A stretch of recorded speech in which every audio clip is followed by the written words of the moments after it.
now he's moving back. So they spot Gamsu out, and they start to peel back. So really, really well done. Again, they're playing defensive. They're playing patient. They know that if they push forward, Repel is, again, going to be caught out in the back, and the divers are going to come in. So this is where Houston's going to start to get a problem. So they cede space, which I feel like they need to, just because I don't think they can commit to the fight based on their positioning. They would have to use cooldowns to get in, which would leave Repel in a rough situation. But they know that they have ultimates that the field does not. So they have both a nano, a beat, and then they'll have Mayalt. So Mayalt's going to be a great way to counter their dive, right? So if they dive in on you, you just Mayalt, and they have no way of getting out. If they use Blade, you have your beat, which is a perfect counter. And Nano is going to keep somebody alive, right? Whether it's Dante or Muma, somebody is staying alive. So they have a lot of ways to kite this and build up percent, right? They can build a ton of percent while also forcing Fuel to use ultimates. So what I am a very big proponent of proactive gameplay versus reactive gameplay, right? I always think it's best to be proactive in the fights, take the fights aggressively, and, control the tempo of the game. I think it's a better way to play. I think that it gives you speed advantage. It can give you ult economy advantage because you can force mistakes. I think it's better because you can force the enemy team to make more mistakes that way. There's a lot of reasons I prefer it, but there is also a good time to play in a way of reacting to the enemy team, and this is one of those instances. So Outlaws are going to be playing reactively most likely because they know that there's going to be a Blade and a Nano coming up. They do not want to use Beat proactively because that leaves them open. Because, again, they can't be proactive in the same way they could in a mirror. Right? If they were running mirror compositions, Houston could be a little more proactive here. They could dive on rotations, or if Fuel was playing the composition they could, the Brawl composition, right? Houston could set up Dante on an angle. Houston could be doing big damage and choke points that force cooldowns and then go from there, right? And they only really would need to save Beat for Zarya grab. They could use Nano much more aggressively in this instance. They could use Blizzard much more aggressively, right? But because there's nothing for Fuel to chase, right? If they went proactive, the way that Fuel has moved in, right? They're moving in without using their cooldown. So it's a very soft pressure on Houston, right? They're just pushing them forward to try to gain space. They haven't used cooldowns. So if Houston tries to go proactive with something like a Nano, like a freeze, Fuel has every ability to get out of that situation. And when that happens, then you've lost an ultimate without having gained really much value from the Fuel. Now, you might have gained a little bit of time, but the Fuel will just wait, get their cooldowns back, and then dive with an advantage. Now, without the fear of the Mayalt, right? Without the fear of the Nano. So they have like a more cohesive plan that they can enact. But when you're playing in this fashion that the Houston are, where they will be playing on a defensive manner, they're going to be able to absorb the pressure more effectively. And they're going to force the Fuel to use more for possibly no value. And because of that, they're going to be able to maintain an ult economy advantage. So if you look at the way that this fight could potentially play out, where you have most likely building up from a Nano Blade, you have a Beat to counter 2 ultimates, you have a Nano that you could potentially use, so that's 2 for 2. But when you do that, you keep your Blizzard, awesome. You'll build a Shatter, which is great for you can just single Shatter a target and just kill it, and that can win a fight. You'll have Grav, and you'll have your ult from Dante. And the ult from Dante, while it can be stunned up by a lot of stuff, again, still useful for when they dive in and they've used cooldowns. Or still useful for a flank play, if they've used sleep on something. There's so many different options there.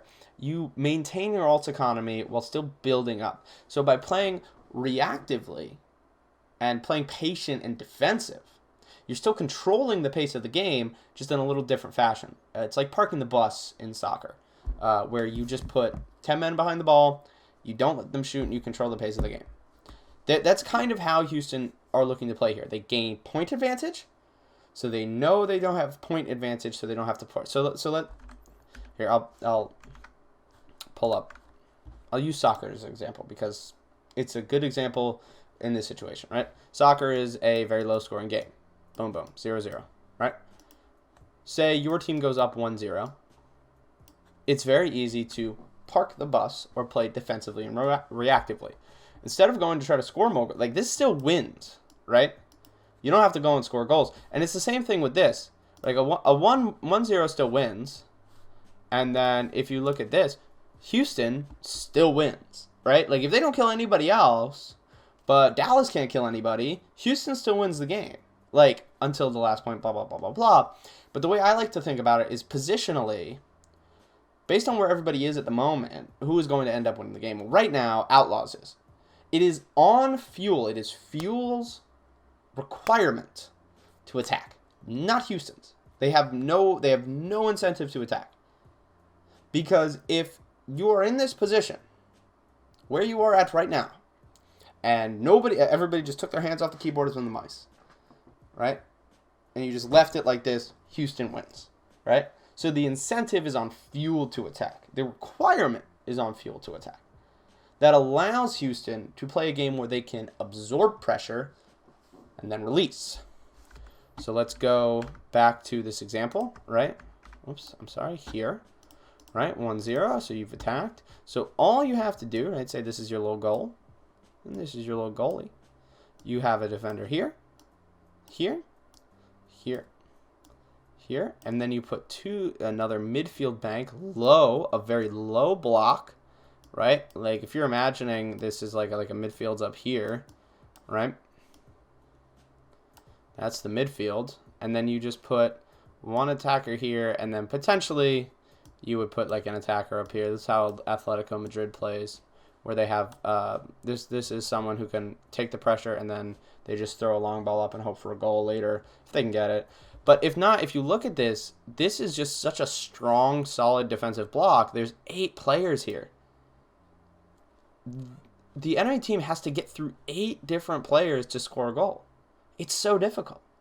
And this team isn't even looking to score. Like, they have up here and up here as an outlet for pressure, mostly, right? You just, the ball's over here, I kick it to him, he'll kick it up to him, right? But overall, there's no pressure for them, so they just sit back and wait. If they come down the flank here, all right, 2 people here holding. Come down the flank here, all right, 2 people here holding. Here, all right, 2, boom, boom. Here, 2, boom. Down middle, 2. They manage to get through here and here, here and here, here, here. Like, they're just swarmed, right? It's so difficult to break that down if the team is good defensively at absorbing the pressure. That's what Houston are doing.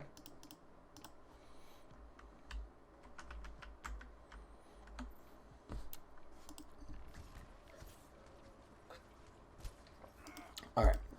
So, Houston playing this defensive game. Dante trying to put a little pressure, it looks like, on Doha right now. Note is defending. So this is really good. And I think Houston are going to end up winning this fight, because if we look at how this is being played, right, Note is now acting on his defensive duties as a midfielder. He's trying to defend Doha and Decay and all of those from the Reaper. But if you look, he had to use DM. Look how fast. I mean, that was kind of instant, actually. That was an insane flick. If we look, all right, Dante's going to start putting pressure on Doha right here. Boom, boom, boom. Note, DM, DM. Look at that flick. That's the second the dive code. That's actually fantastic teamwork and communication. But Gamsu has already taken almost half his health because Note doesn't have DM for him on the dive. So Note has been unable to DM on the dive. So now Gamsu is jumping into Blase, Repel, and Jexay. And Repel is able to, I mean, Jexay does a great job of peeling for Repel. This is the boop. Hey, Halo. Watch that shit. And then Gamsu just gets bodied. He gets frozen and bodied. Boom. Death. They use Dante, so they use the nano on Dante. I assume to just put more pressure. There it is, and then boom. Beat right on the high ground for Jexay, immediately countering both the nano and the blade. Brilliantly done. And now Fuel are kind of scrambling. And like Muma hasn't really done anything. Like as a tank. He's just kind of been. Boom, and then Doha dies. So there it is. There's that defensive play. Absorption of pressure. And Dante, he is in this situation the the striker, the pressure reliever, quote unquote. He's the only one attacking. The rest of them just sit back and defend, right? They had beat the counter. They used Nano aggressively, which is a great play. I mean, if you can get the kills in the bag, you can kill Crimzo, kill Closer, kill Dart, whatever. You get those kills. Totally dope and totally awesome, all right? But actually, because of Dante putting that pressure, Note is not able to effectively DM the dive from Gamsu. And Gamsu does not have a Nano. He won't have a Nano because they'll probably go for the Nano Blade. Though, honestly, I mean, you might just want to Nano Gamsu, hope he builds Ultimate, and try to pressure out Jexay. It's the only thing I can think of. Like, just so you can get the blade off, but it's very easy to punish a non-Nano Blade, especially with the freeze. So I think it's a very tough situation. Doha probably shouldn't have used his ultimate, just trying to win the fight there. And now you're looking at, you have, and Muma, again, you can see how very quote-unquote little he's doing.